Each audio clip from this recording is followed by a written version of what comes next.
Wake up, really gonna rise with the sun. Step 2, get some good, some food in you. Step 3, think real hard about what you wanna be. Step 4, everybody just do your thing. Wake up, today's gonna be a good day. Wake up, today's gonna be a good day. Wake up, today's gonna be a good day. Wake up, today's gonna be a good day. Wake up, today's gonna be a good day. Wake up, today's gonna be a good day. Wake up, today's gonna be a good day. Wake up, today's gonna be a good day. Yo. Set your affirmations, aspirations. I got shit to do, the aftermath of preparation.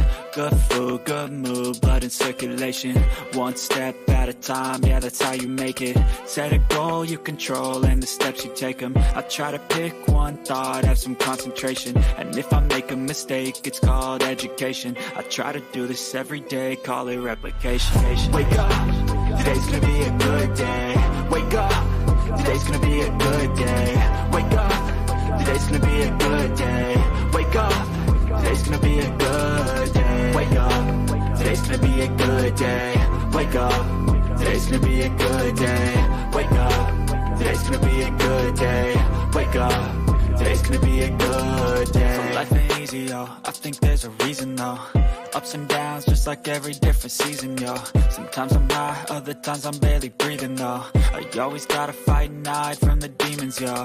Negative thoughts are poison, they rot. Head full of flies, so here come the clouds. They'll never stop unless I can swap all the bad for the good in my head when I'm lost. Yeah, so I'ma fake it till I make it.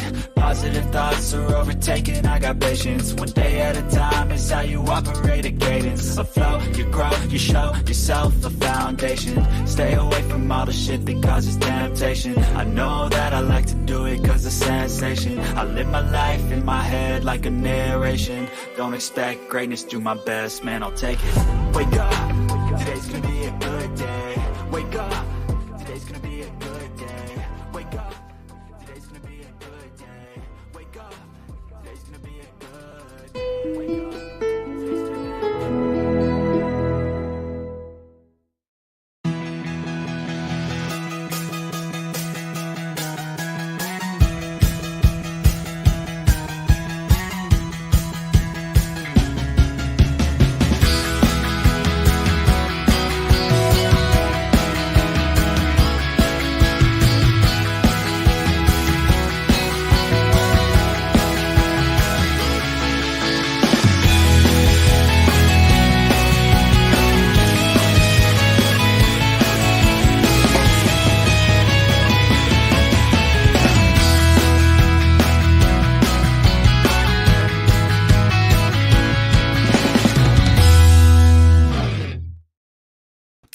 Hello, everybody. Good morning. It's Hijinks in the morning time. I hope you're all awake.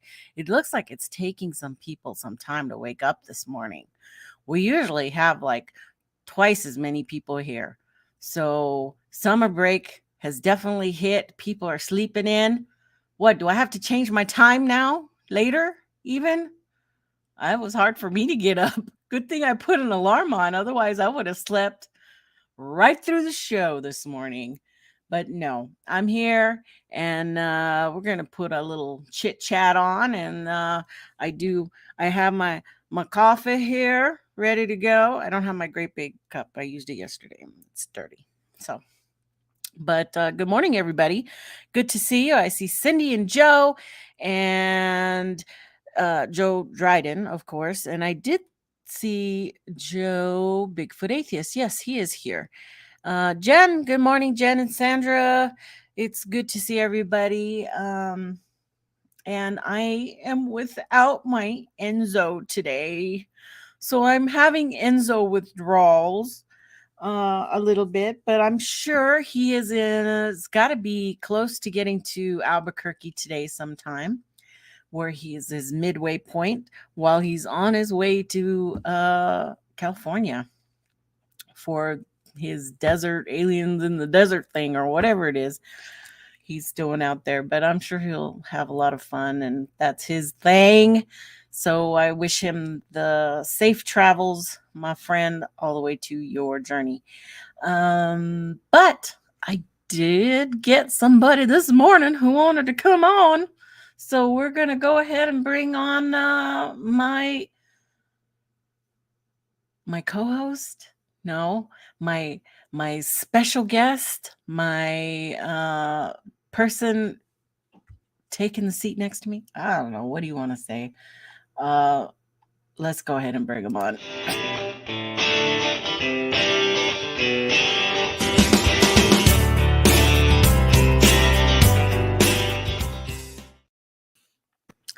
Good morning, Jeffro. How are you? Nikki. I'm good. I haven't seen that intro before. Which one? The one you just played before you popped me on. For you? Oh yeah, that's your new intro. It is my. I haven't been on in a while, so. Oh yeah. I'm prepared. I'm trying to be prepared for whoever comes on. And yeah, I found a photo of you playing your guitar, and I thought, oh, how appropriate. I'm stealing that. But yeah, that's him, folks, on that intro. Well, I've got big shoes to fill here. I feel unprepared because I don't have a Hawaiian shirt. I don't have a couple ficus trees behind me. I don't. The beach scene. Yeah, he's very laid back and always in a good mood. Well, I've seen him in a bad mood, but he's a very great guy. He's a good talker, and but man, we really hit it off.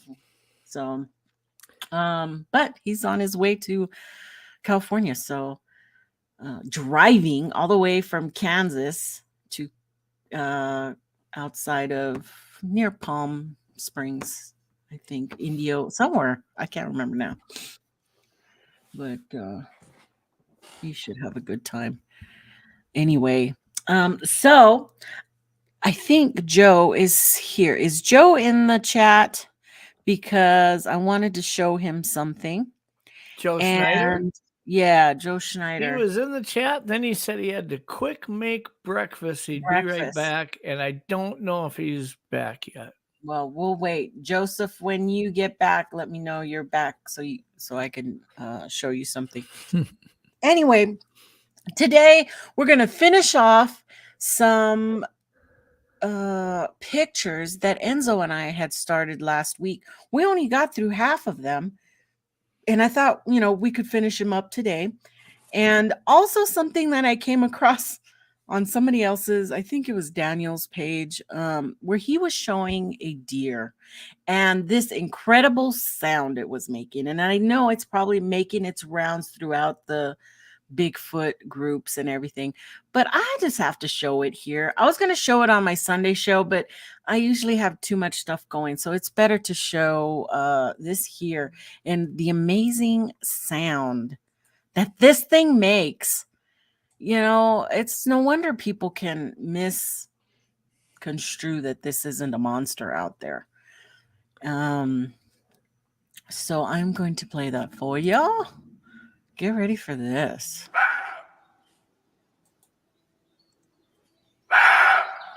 Oh, yeah. Those are roe deer, right? I think. Yeah. But it's still an amazing, sound. Yeah. Size-wise, they're quite smaller than a white-tailed deer, and yet they have this really kind of loud, obnoxious barking.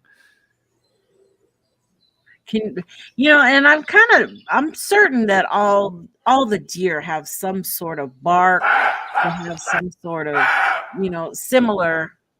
Okay, I'm gonna turn it off now because the noising, annoying. He's annoying. Okay. Well, white-tailed deer and mule deer don't do that. They'll grunt. Oh, they don't? They'll, do that, the grunting sounds, but those really guttural barking sounds like that, I haven't ever heard whitetail or mule deer do that. That's what they call roe deer. I think it's roe deer, and I don't even think Sitka deer do that, but I'm not sure. It's can't comment. What?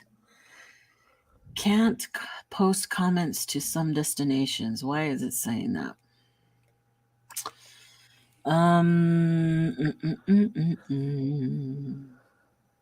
Oh, I bet you I know what it is. I think it's saying that because it's actually, I tried to put it back onto Facebook this morning to see if I could, and that might be why. Your Anyway. StreamYard isn't linked to Facebook right now?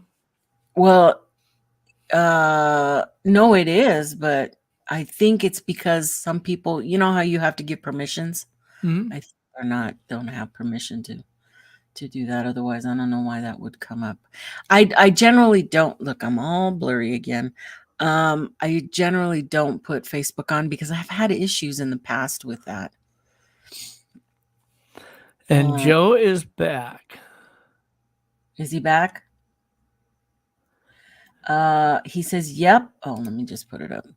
Yep, I have heard whitetail bark. Not quite like that, but it's definitely nothing like that. Nothing like that.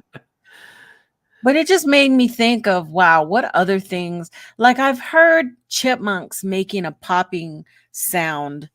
That sounds like a pop, like a rock clack with their mouth. Chipmunks. I'm trying to get my camera back to focus. There you go. Focus. And there's just a lot of things I think we don't know, out there that make sounds and confuse, especially with the echoes of the forest and how far away it could sound like totally something else. Mm-hmm. That is true. Let me bring up, this one. Oh, okay. Now that Joe is here, look what came in the mail today, Joseph. Oops, I'm dropping everything as I do that. It came in. My whiny big hoodie is in. Look how pretty. It's purple. I love it. It's going to be perfect for me to throw on while I'm over there on the mountain in next month. Did you see what Joe got this morning? What did Joe get? Well, he posted a picture this morning on his Facebook of some thermal binoculars that somebody had sent him. He said, I don't recognize the name on the package, but I assume it's a subscriber, and he's excited to go try them out tonight, but they look pretty cool. Nice. That's cool. Definitely. You're welcome, Joe. It's awesome. I can't wait to wear. I can't wear it right now. It is so hot outside right now. I went out to the back porch, to take my dog out and sit out there, and I couldn't wait to get back inside. It was hot already. So yeah, it's even been hot up here in Minnesota for it's been in the low 90s for the last couple of days. Very humid, but yeah, today it's high 85, and it's finally going to rain here at some point after lunch. So it looked like that this morning, but now it's blue skies. It's cleared up. So, but that's what it is. So here's what we got going. The last half of amazing photos that make you think, and this here is Steve Wozniak building the first Apple computer in his garage in 1976. And I remember that time. I mean, I was only 6, but I remember because everything past 75, 74, 75, I do remember.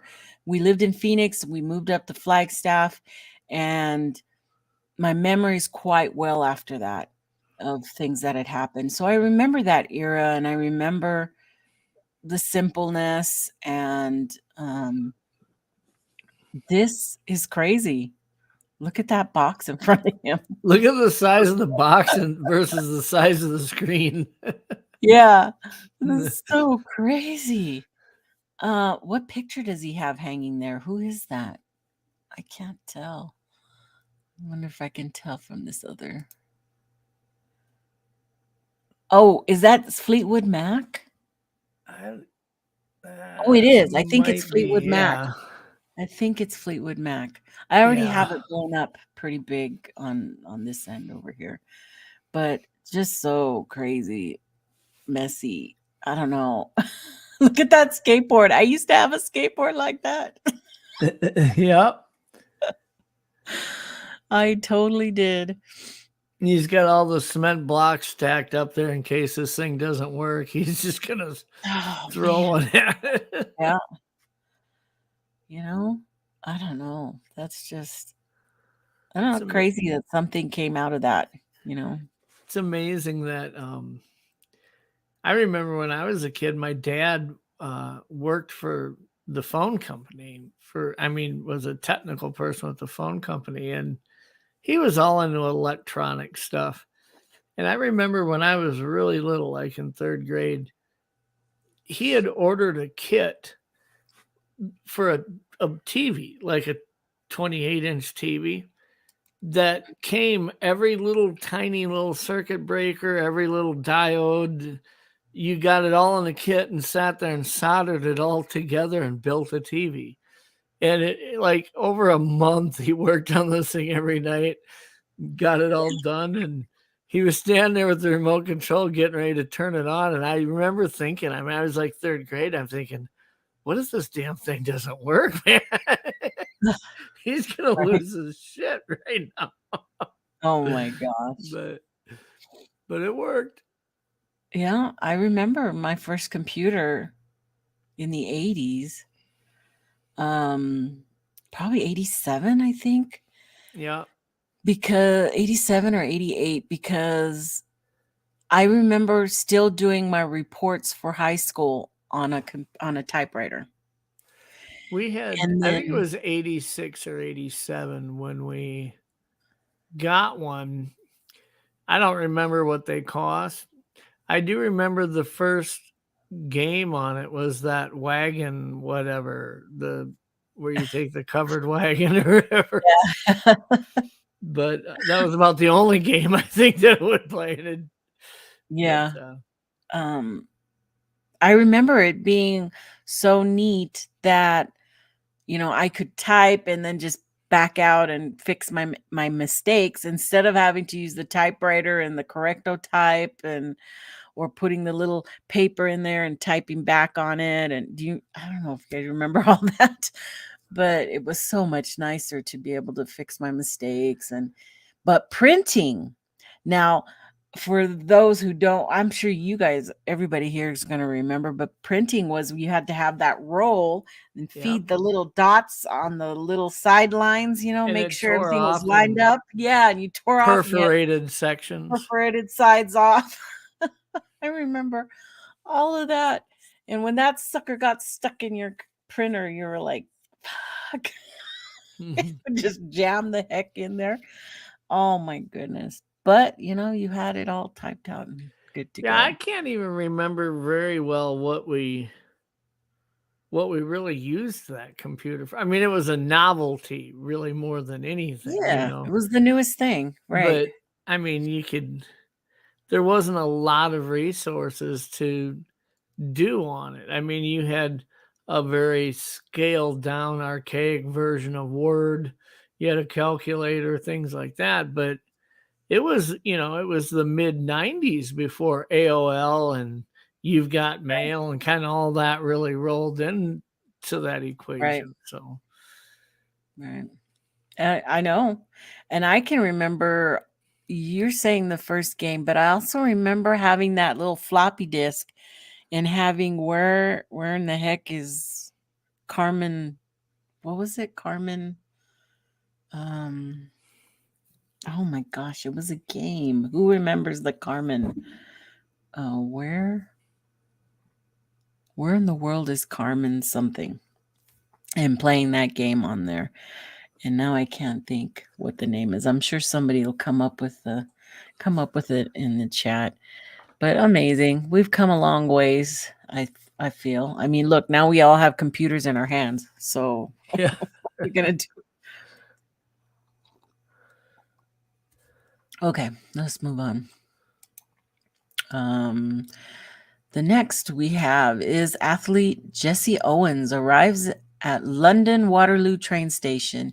He just won 4 gold medals in the 1936 Berlin Olympic Games. Ooh, look at that pin suit. Just fun fact. This last, when I went out with my husband to this quinceañera, he wore his pin suit. And it's not this bright of a pin suit, it's kind of more muted, but he looked good. The man looked good. He wore it well. It was a suit that was made for him, so it fit him perfect. And he was looking good that night.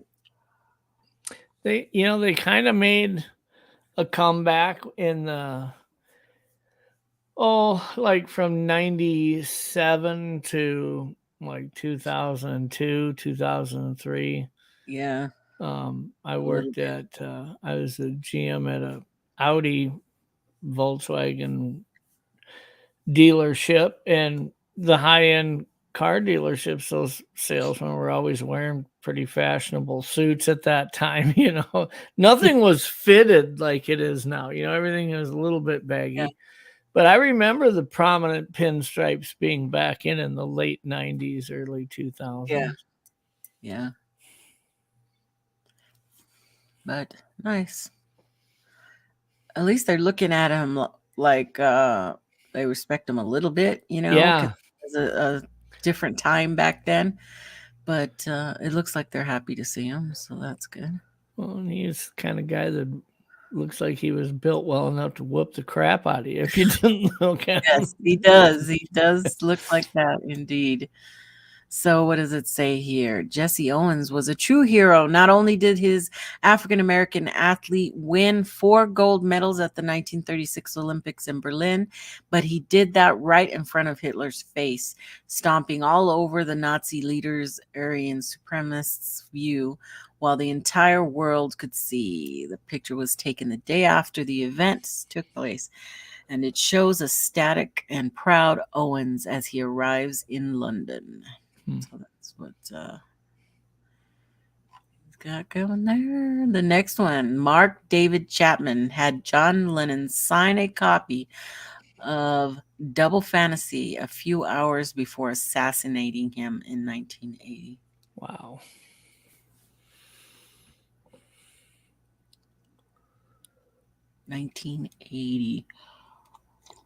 Gosh, it doesn't. I was 10.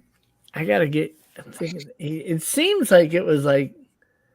I mean, I knew it was in the 80s, but I didn't realize it was like 1980. I was thinking that was like 83 or 84, but yeah, that was a long time ago.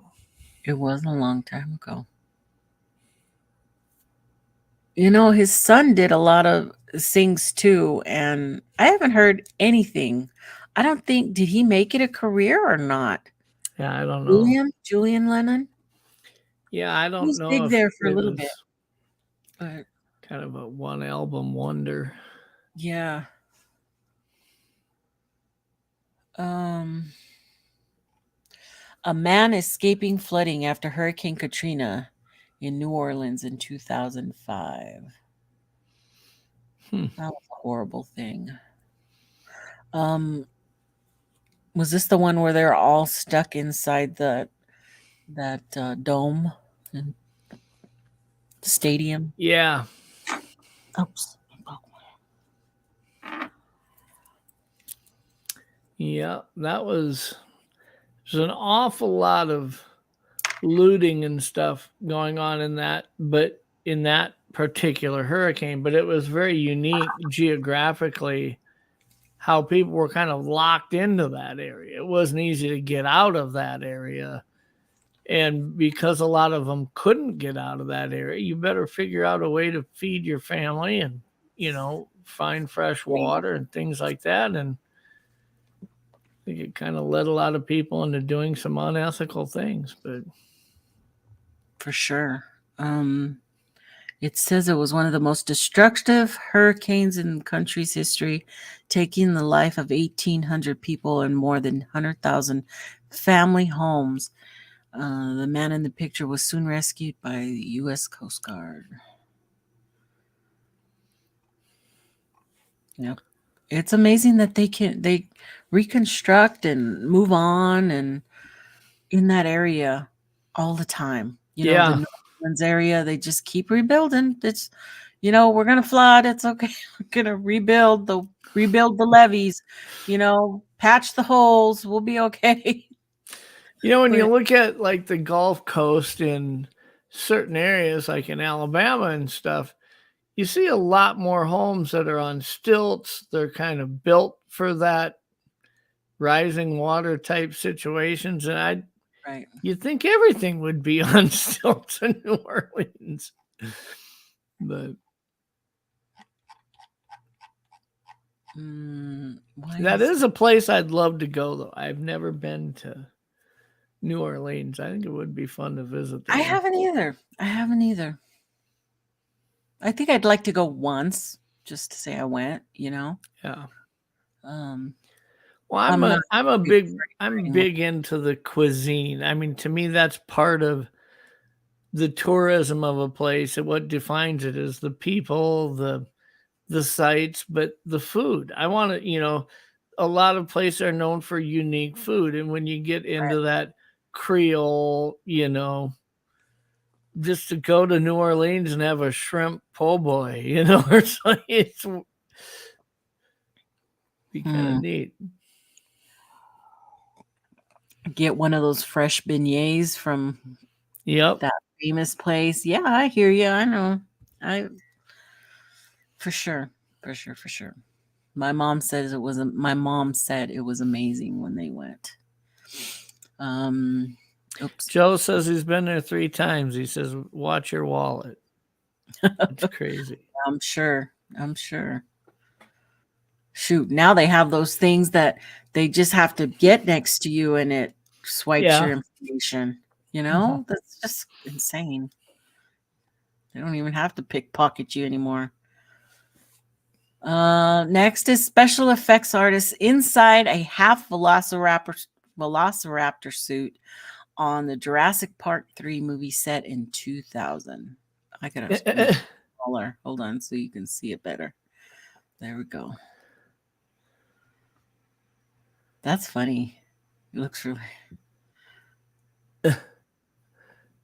Oh, I bet you his legs were sore after. That would have been one movie that would have been cool just to kind of hang out on the set on, just to see how they do certain things.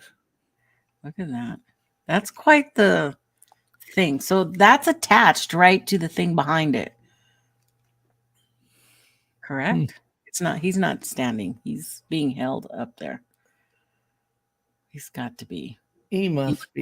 He would fall straight forward. That steel frame thing that circle thing around him's got to weigh a bunch. I mean, yeah, for sure.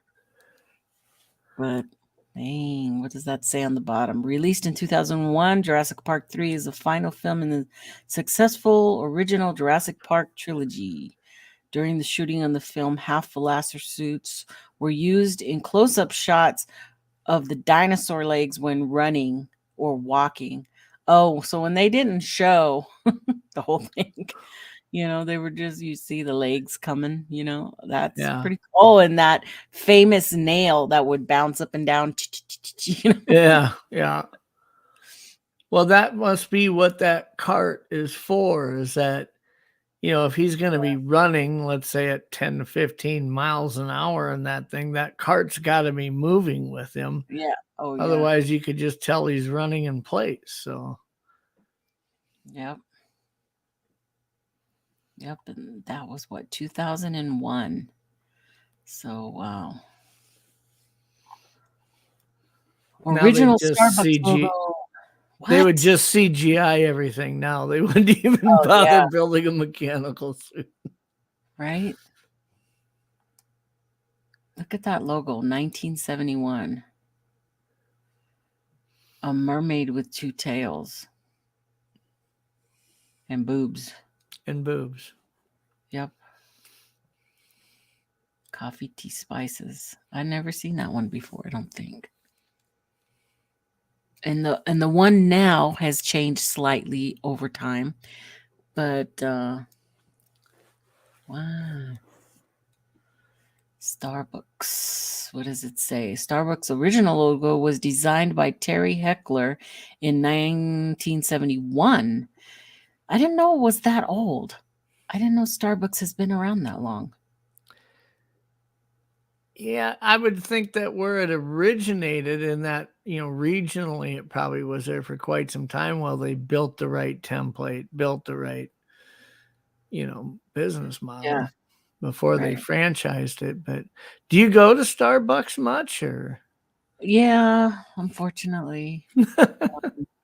I do. But I like their black tea, and my daughters are addicted to their frappuccinos, and so we do, at least once or twice every couple of weeks we do go. Enough for me to have the app, okay? And get points. So yeah, I do, but it's okay. It's all right. Venice without water in 2020. Ew, looks really nasty. So what's the deal with that? So usually the first image that pops into our head is the beautiful canals that fill up to the brim with clear water. However, these pictures of Venice's empty canals, due to the very low tides and building maintenance, give us a glimpse of what the city looks like when the canals are empty.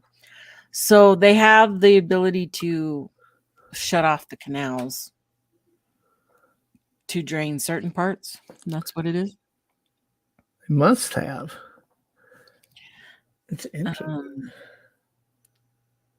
To do maintenance, it says. So they can do that. Every one of those little canals probably has, just like our canals out here. Like right now, our north tributary of the Rio Grande that comes up by my house here, during the winter, it's empty. They shut it off down at the main Rio Grande down south that runs along the border.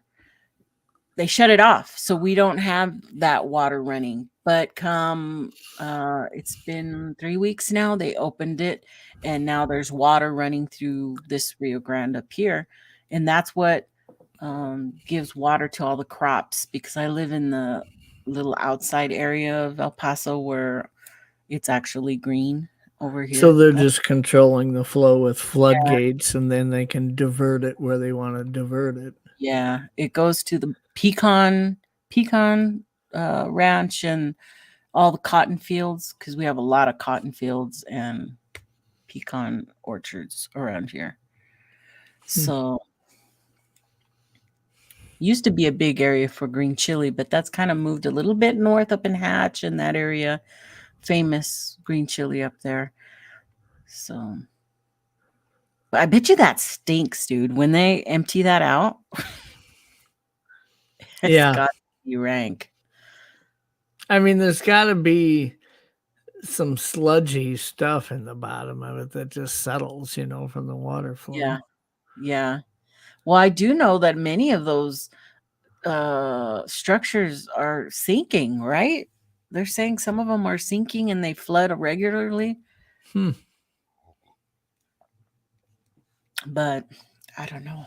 Have you been to Venice? Been to Italy at all? No. I'd like to, but no, I haven't. Yeah.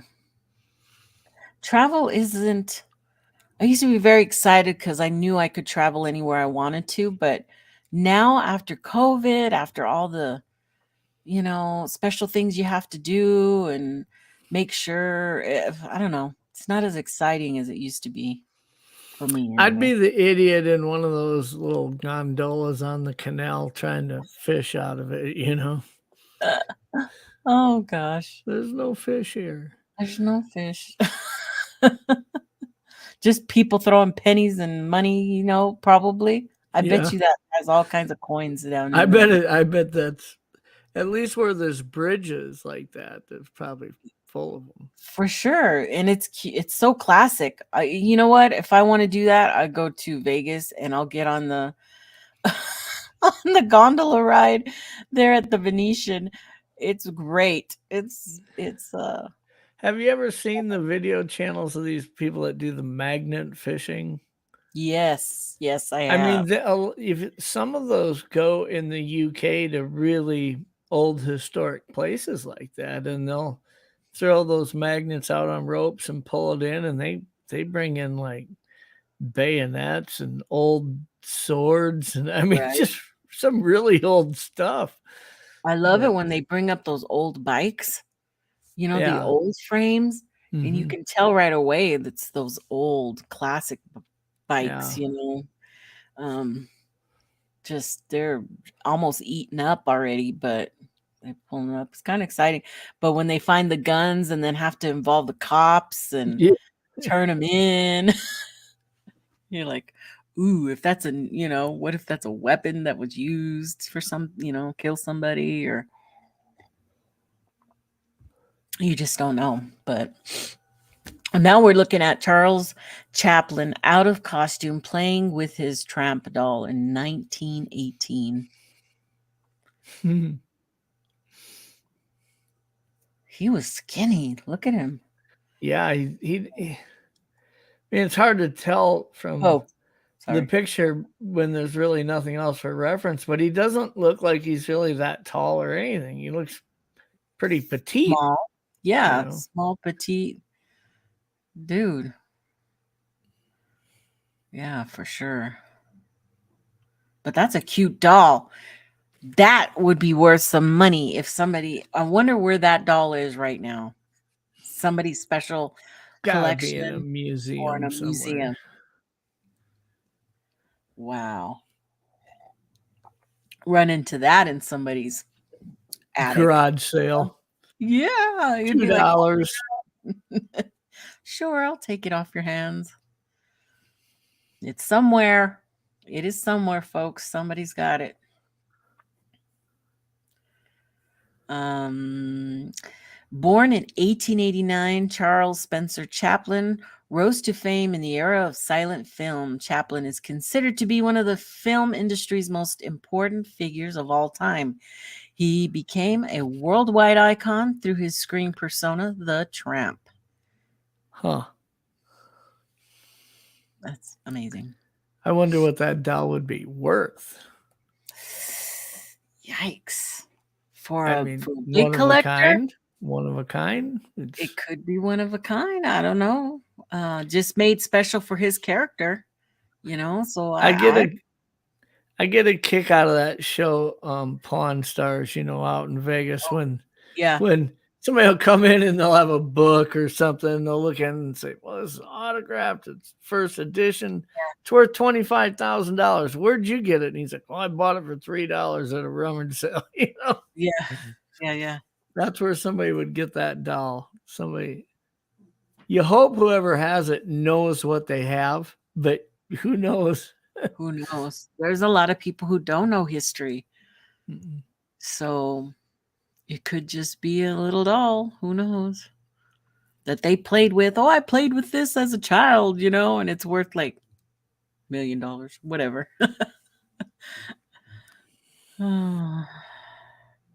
The Leaning Tower of Pisa is completely hollow on the inside.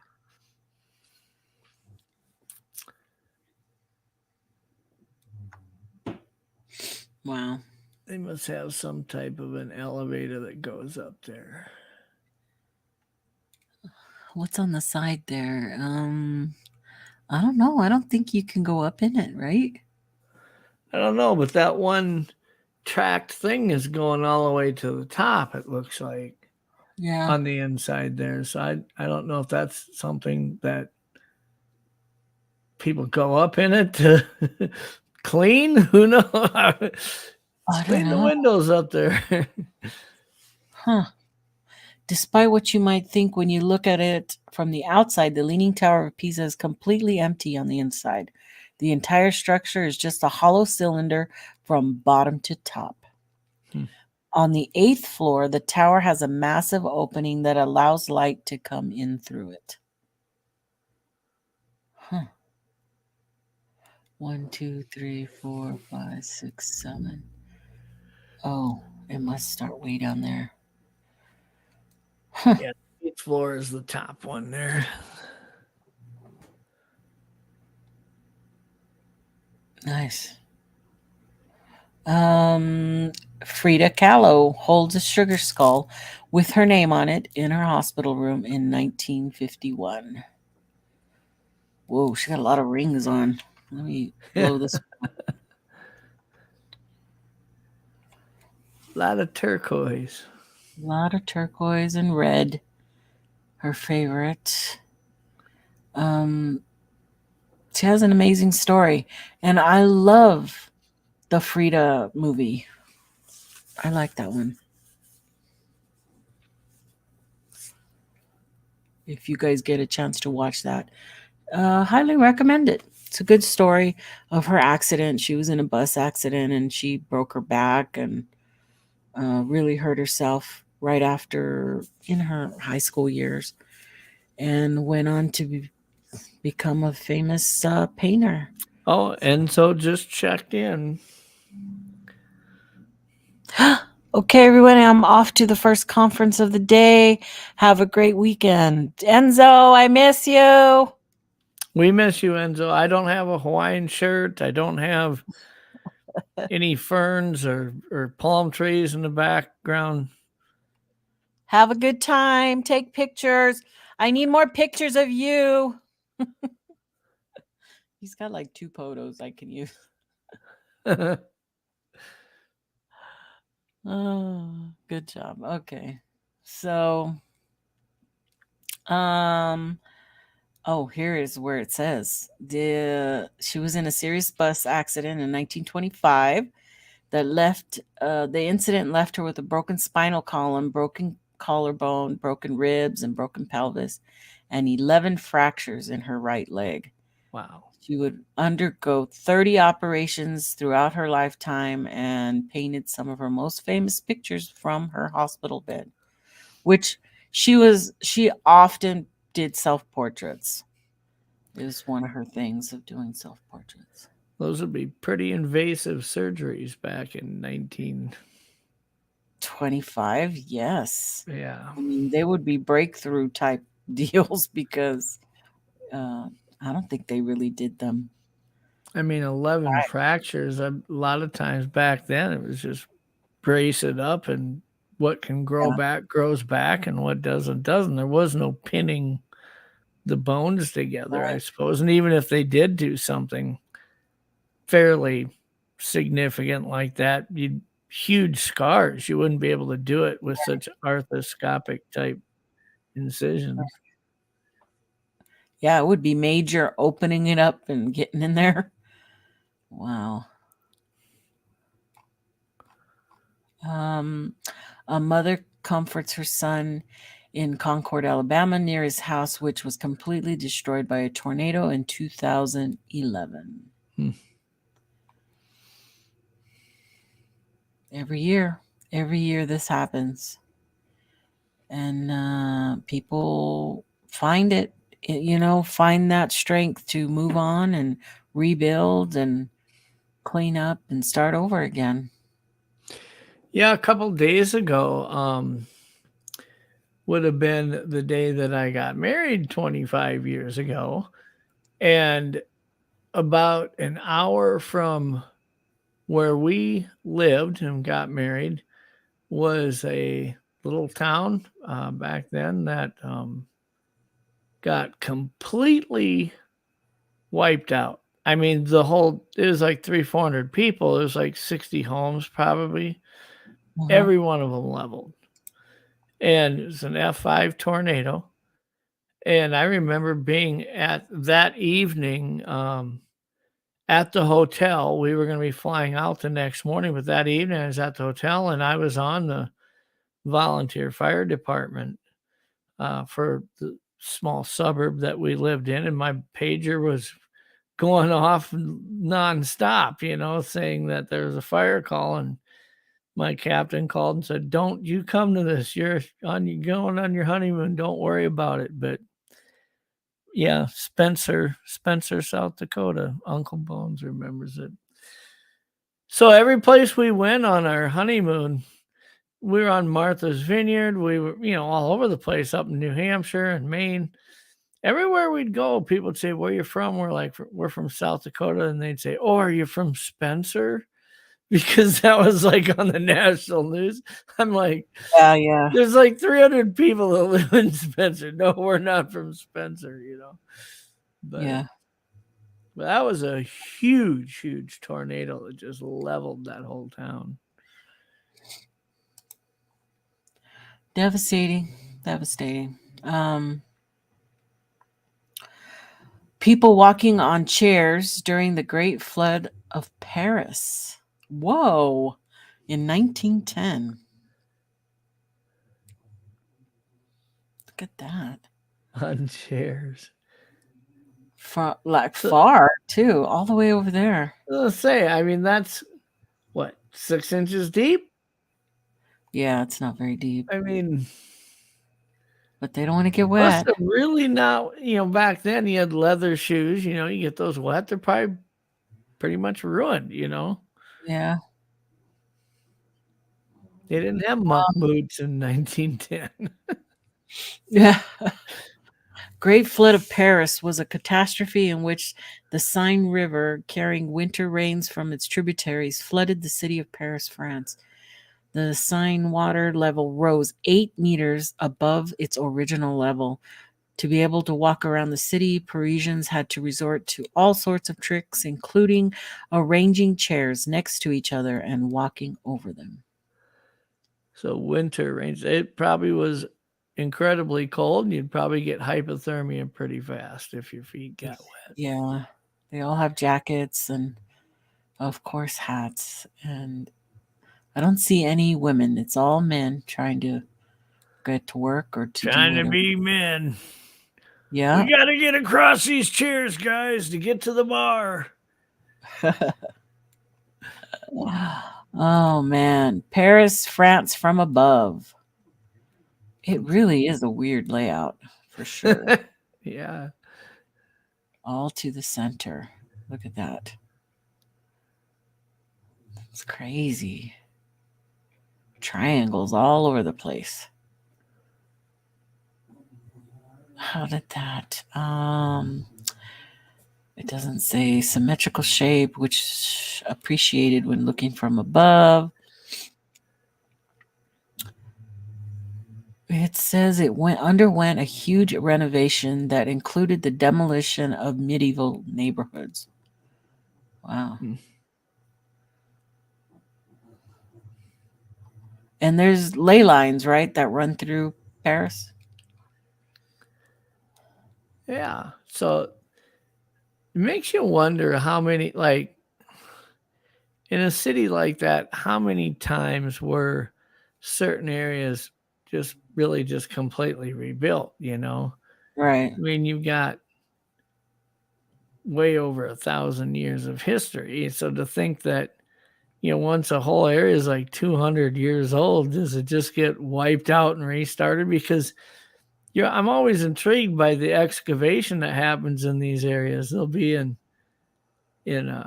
Paris. They realize there's, underground, there's a 500-year-old whatever that nobody knew about. And it's like right under a bank building or something, Right. Well, there's like a lot of underground canals and tunnels and everything under France. So that's crazy. It's amazing all that stuff can stay up and not just sink. Yeah. Yeah. Not just sink. Oh, I've done this one before. I never knew that the Sphinx had a tail. Huh. But yeah, because it was a lion at first, correct? And then the head got changed later. Yeah, I don't know. I don't know a whole lot of history on that, but that would make sense of why it would have originally had a tail. They change the head and they don't chisel the tail off. What does it say down here? Suggested that the Great Sphinx was built as long ago as 7000 BC. It is a statue of resting Sphinx, a mythical creature with the head of a man and the body of a lion. For this reason, it has a tail.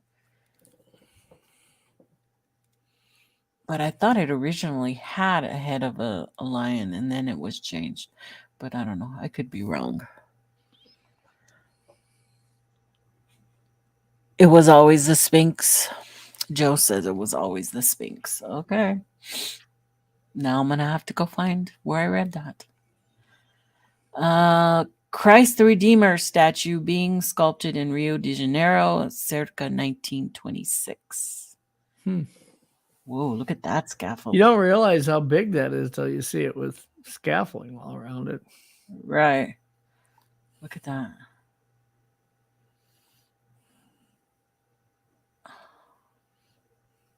When was this photo? 1926. Almost 100 years ago. Yep. The statue is 98 feet high and is located on a 26-foot pedestal. The arms stretch out 92 feet.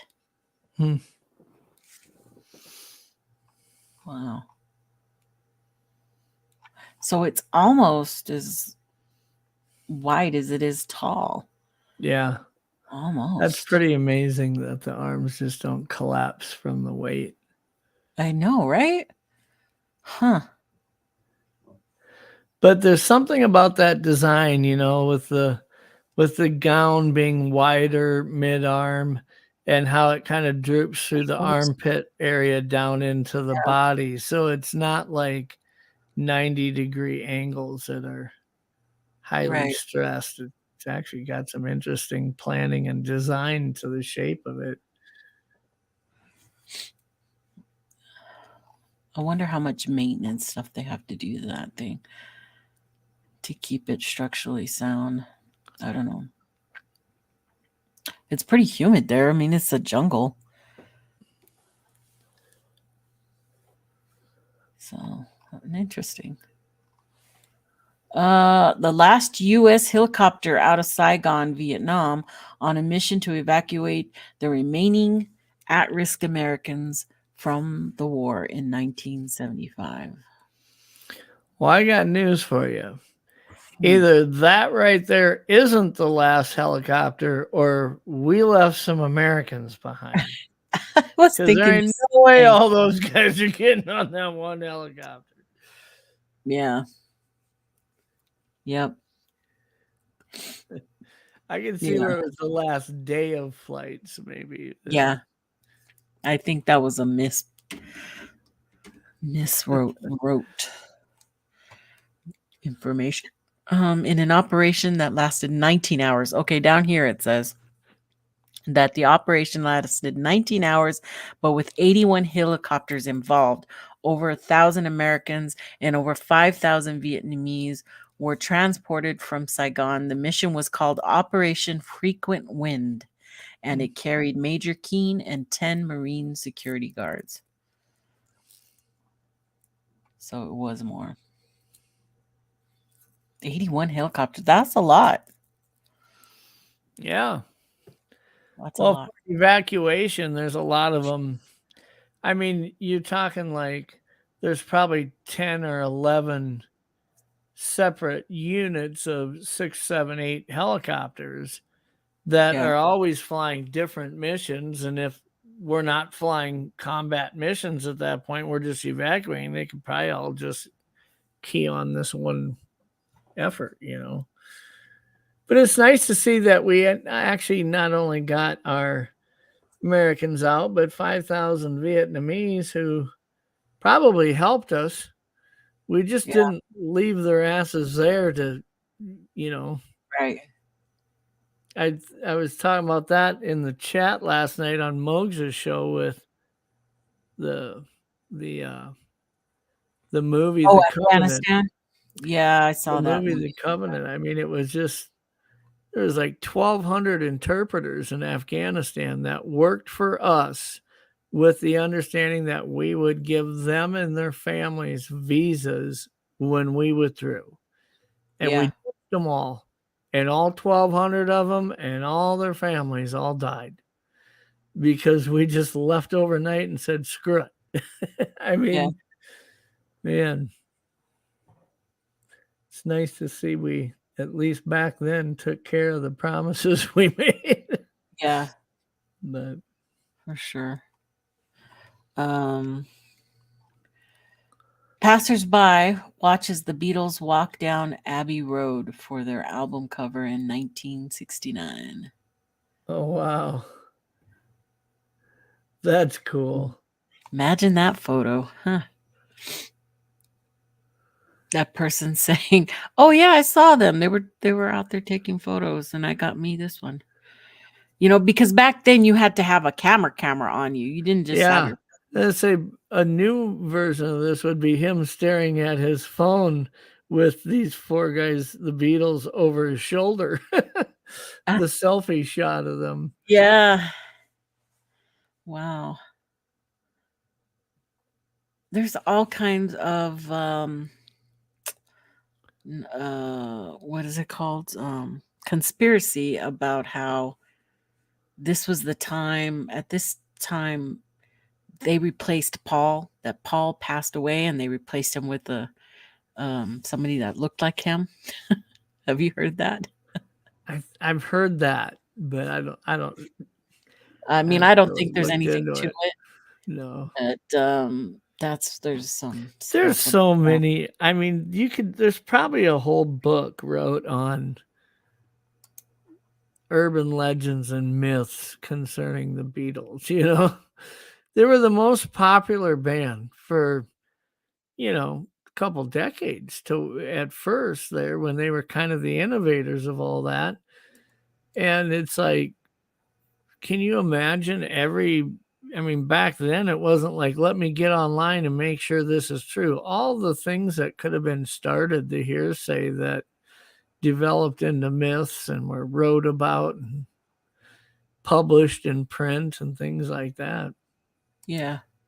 Okay, I have to bring this one up because what, Uncle Bones? What? You never liked the Beatles? The Beatles. I'm shocked. I'm shocked. I'm hurt. I'm shocked. Oh my goodness. I think they were great. So I can remember playing my mom's albums. And I had several of their albums. I think I gave them to my sister. I think I did.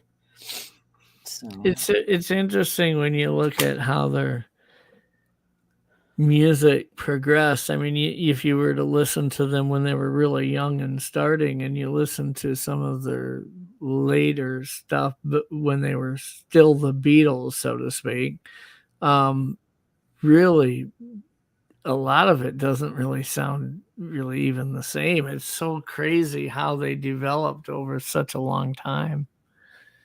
If you listen to the song like Junior's Farm and compare that to other stuff that McCartney played when he was younger, it's like it doesn't even sound like the same guy. Right. Stones, yes. Bugs, no. Okay. I hear you. Mass evacuation of children from South Vietnam to United States and other countries at the end of the Vietnam War in 1975. Wow. Huh. Just babies. Operation Baby Lift. Wow. It is believed that over 3,300 orphaned infants were evacuated. Wow. 1975. So they would be in their 50s, 40s, late 40s and 50s right now. It's pretty interesting that things like Ancestry.com exist to where they could get on there and actually trace their lineage and find their family members and find siblings and things like that. But right.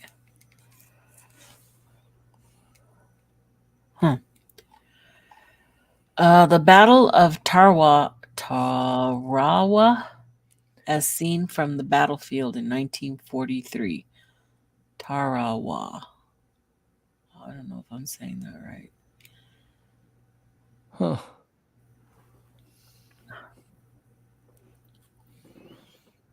The battle was fought in November of 1943 between the U.S. and Japan at the Tarawa Atoll in Gilbert Islands and was part of Operation Galvanic, the U.S. invasion of the Gilberts. Nearly 6,400 Japanese, Korean, and Americans died in fighting, mostly on and around the small island of Betio in the extreme southwest of Tarawa Atoll. Wow, it's just nothing. Everything's probably at once was all palm trees and yeah. Look at that. Jungle-y look, and now it's just Nothing. Bones, just bones. I don't recognize that uniform.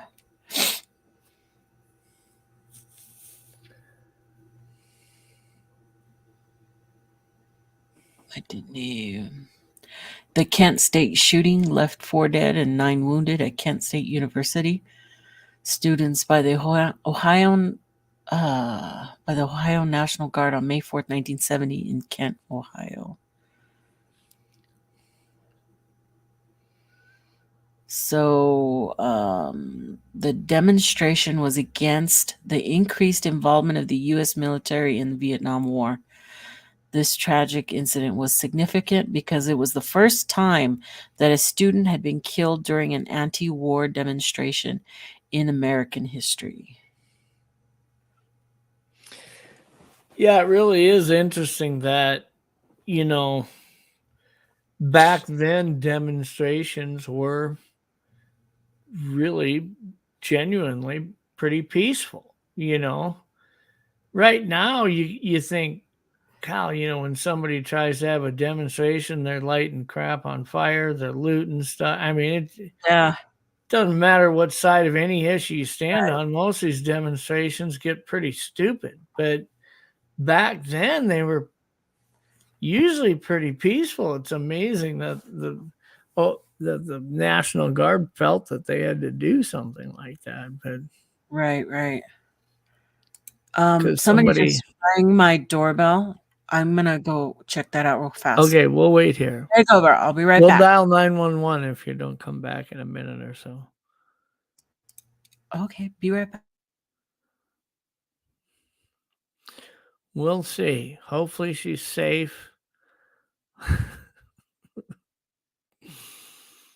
Oh. Yeah, Uncle Bones, there you go. Neil Young, 4 dead in Ohio.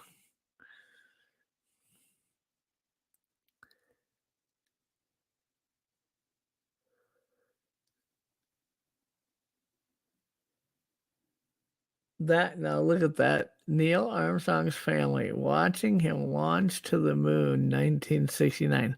How surreal would that be? Watching a rocket take off with your dad or your husband on it, knowing he's going to the moon and watching that thing shoot up in there. That to me, that would have to be one of the most surreal moments you can imagine. That is wild.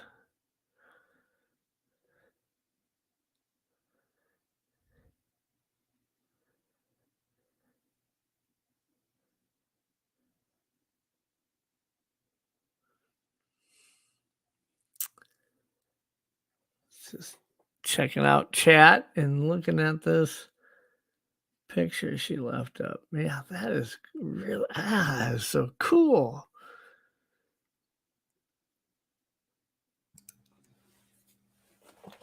You imagine, Nikki, your dad being on a rocket to the moon, and you're sitting there watching it shoot up into the sky. Would that not just be the most surreal thing you could imagine? It would be surreal and scary at the same time.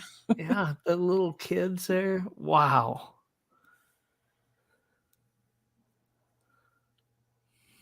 Yeah. But then you have, I mean, now looking back, and we've seen disaster happen with those, and, it's scary still to think, Yep. Amazing photo. Amazing photo. Neil Armstrong's family, who's been seen in this photo watching Apollo 11 take off on July 16th, 1969. This is, U.S. soldier carrying an anesthetized lioness as he prepares to transport it from a former Saddam Hussein's presidential palace compound into Baghdad Zoo. Oh, wow. They had to hog tie them. Look at they were bound. Yeah, in case they wake up. Wow. In total, 9 lions, both males and female, were relocated from Hussein's former palace and the son of the ousted Iraqi president Saddam Hussein to the newly renovated Baghdad Zoo. So I wonder how many people he fed to him. Ooh, they don't look that skinny. I'm just saying that, that's how he tortured people. That's how he did stuff like that. Yikes. Exactly, Jen. That's what I was thinking. They look well fed. Jeez. Oh my God. What the heck? The frozen corpse of a German soldier is used as an impromptu street sign near the front line of the Eastern Front in 1942. Oh my God. Are you kidding me? They took a guy's frozen body and turned it into a street sign. They took his boots too. That is crazy. Frozen corpse of a German soldier being used as an impromptu street sign near the front line of the Eastern Front during World War II. According to a journalist with the Red Army, the quote that accompanied the photo was, "Germans frozen to death line the roads. Practical jokers put them in fanciful poses." Yikes. I don't know. Sad. The execution of German concentration camp guards Wanda Klaff in 1946. Wanda Klaff. That's 1946. Wow.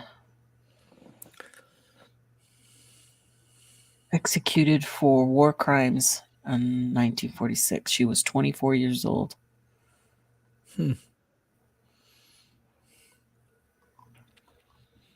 Lucille Ball, after shooting the famous grape stomping scene for I Love Lucy in 1956. Look at her. Oh my goodness. She doesn't look too happy there. But it was a funny episode, that's for sure. That and the candy one are my favorite. Yeah, I remember that. Yeah.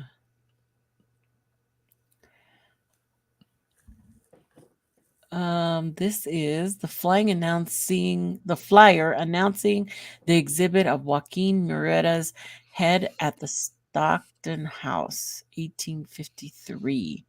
The head of the renowned bandit Joaquin, to be exhibited at the Stockton House. August 19th, 1853 for $1. 1 day only. You could go see his Back head. then, $1's a lot of money. Would you pay $1 just to see a head? Wow. The bounty out for his head, and a man named Harry Love and some of his rangers cut off Murrieta's head and put it on display in a jar. They received $1,000 for the head, but there was a lot of controversy if whether or not this was really Joaquin's head. His tale even inspired the Hollywood film Zorro. I was going to say, you're paying $1 to see a head that you're just assuming is who they say it is. It's not like you've seen the guy in person, so you can say, that's not him. You're right. Oh, man. The Robin Hood of the West, known as Robin Hood of the West. This is at the end of World War II. Many French women accused of collaboration with Germany had their heads shaved in public as a form of punishment. Well, it's better than execution, I guess, but yeah. Well, women back then, their hair was a symbol of their station, I guess you would say. And this is just ones that were accused. I mean, you could throw them all in that category. I mean, nobody's proving anything. It doesn't sound like. Yeah. Dang. Are they holding that guy in the back too, or no? I can't tell. He looks a little distressed. Yeah, I don't. Huh. And they probably were just trying to live. They were just trying to survive. And, but that's it. That's the end of that. Nice. So much. Interesting photos. Yeah, for sure. Salute all women that had so much hardship back in their days. You're right, Judy. You are right. Let me take a look at what's going on in the chat. Part of the Rosie the Riveters. Oh, Judy says Sharon, my aunts were part of Rosie the Riveters. Yep, they took over all those jobs that were needed to be done while the men were off fighting. My mom used to pockets when the suits were what? Sharon says my mom said the ladies used to put their contact details in the pockets when the suits were made. Wow. Okay. So whoever got the suit could contact you? It's like the original Tinder, When you get home, give me a call. Hey, give me a call.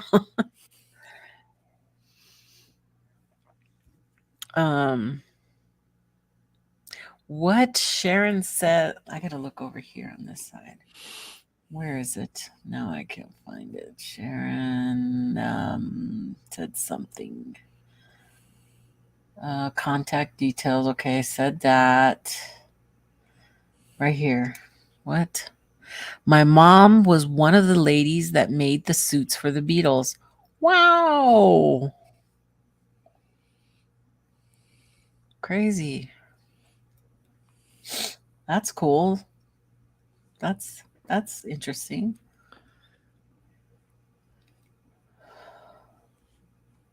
Okay, I think I read the rest up there. Cool. So what have you got coming up? Or are you willing to say? Monday night I'm gonna have David Wilbanks on with Darby Orcutt. We're gonna talk to I've had Leon and Steve and everybody from that crew, but I hadn't really had David Wilbanks on before, so I thought it'd be fun to have him on, talk to him a little bit about his history and Mhm. experiences. And then we've got I like Darby him. Orcutt coming on to talk about some DNA opportunities for folks with LMS2 being funded now. They are rolling out a link that you can click. It involves a lot of vetting, but there's a lot of stuff to fill out. But if you've got some type of a sample that you feel pretty confident about that DNA could be extracted from, they want to hear from you. And they're inviting everybody to contact them. So we're going to go over that, what you fill out and kind of what that vetting process looks like for something like that. Be interesting. Yeah, totally. I like both of them. So that'll be a great show. As many of you, I don't know if many of you saw or not, but I am not showing Chud tonight. Okay. I ended up going through and looking for the movie, and I couldn't get a good movie. There were a lot of trailers that looked like they were the movie, but they only played a minute and 15 seconds. So I was quite happy that I chose something else, and I chose Abbott and Costello Meet Frankenstein. So tonight we're going to be watching Abbott and Costello. It's a comedy, much better, I think. I'm sure Sandra and some other people who didn't want to watch Chud, like me, we won't be watching that. So, oops. Yeah, so it will be Abbott and Costello Meets Frankenstein tonight. And I didn't take off her. There we go. It should be good. Be good. It'll be fun tonight. Okay. Yeah. So I made that call, folks. We're not going to watch Chud. I think almost everybody felt that you were going to make that call on the Chud. Well, I really couldn't find it too. I couldn't find the full version because what I was going to do was I needed to preview it and see how gory it was, because I didn't want it to get flagged and taken down for the gore aspect. Yeah. And I was going to see whether I could flip a transparency over it, like an overlay, something like this over the gore scene. Just throw something on there, cover it up. But I couldn't find one that was the full length. So I just changed it. It's okay. And also this coming Sunday, I am going to be having Kevin Harder on.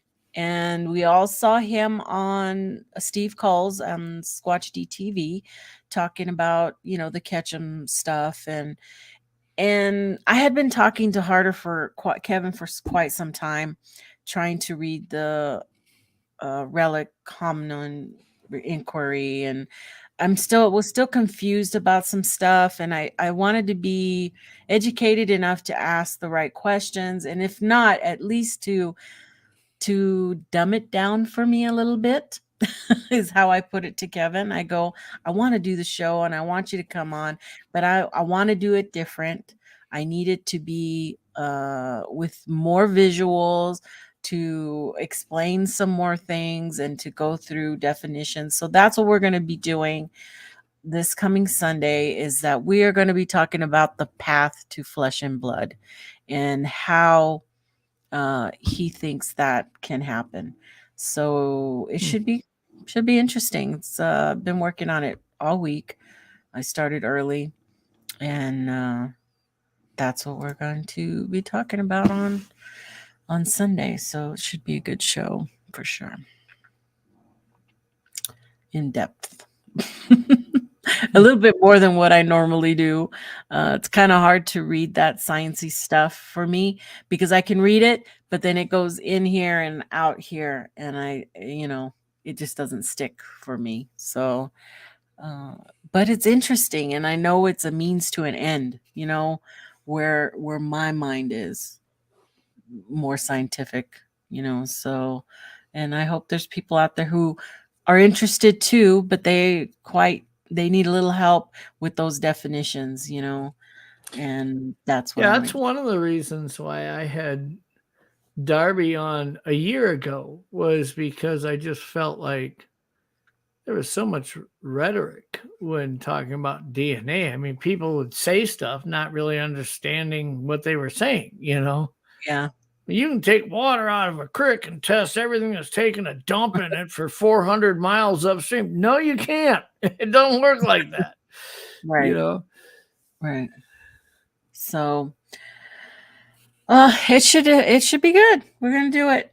It's gonna rain or shine. We'll be here on Sunday, 5 p.m. Mountain, and talk a little bit more about some things that didn't get talked about in regards to the Ketchum issue, the whole genome project coming back to life, and see about those mermaids. I don't know. I just don't know. Yeah, I don't, I know it's the talk just because of who she is and where she's been, right? But there's enough going on in DNA right now that I don't even know why people are even talking about her. She can't seem to raise the money. And, the fact is when you look at her track record for what happened the last time she did this, I just don't. I think it's interesting and entertaining. I don't know that it's fascinating much beyond that. Well, she did hit her limit on her GoFundMe. She was asking for she had a goal of 20,000 and she reached 23,000. So she did reach that to fund her testing, is what she's saying. Her testing of the Dogman and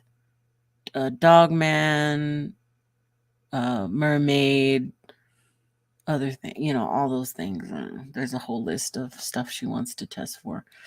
So it just amazes me. So we're going to go through all that on Sunday and see where it takes us. So I'm going to be having straightforward questions, and I'm going to let Kevin try to talk about those things he didn't agree with in regards to her and Noelle and the whole crew, the whole new crew that's out there that we've been seeing kind of jump around from show to show and stuff like that. So yeah, Joe says she got a lot of people to waste their money. It's mind-boggling. I agree. I mean, you could have sent me that money and I would have put it towards like a 4th of July kegger or something, and at least shot some video, put it up on a stream. People would have fun watching it. It is mind-boggling to think that $23,000 worth of donors would count me in. And there was a couple of big ones, like $2,000 donors that were listed as anonymous on there. Yeah. And I was like, yikes. So yeah, she had the way that was tiered. Trying to remember how much you had to give, but she had one amount set to where if somebody gave that, I don't know if it was 10,000 or a couple thousand, but you would get all the past results, full disclosure, this and that. I mean, it was like, seriously. I mean, wow. If you had anything to offer that was interesting from the past that you haven't yet, you certainly would have by now, just, Yeah. But no, be interesting. For sure. It'll be fun. But hey, I got to get my butt to the other side of town. It is that time to go pick up the meds. I got to go do it. I have to go to post. All righty. Side of town. Well, thanks for having me on. I apologize to Enzo for obviously not filling his seat the way it deserved to be filled. But no, you were great. You were great. We had a great conversation. I enjoyed it thoroughly, you guys. Thank you so much for showing up. I love you guys so much. Don't forget about tonight, 7 p.m. Mountain. Be there for the show. We're going to have a good time. It's going to be funny. And see you guys in the Jeff. Thanks for being here. I love ya. Okay, everybody. See you in the next chat.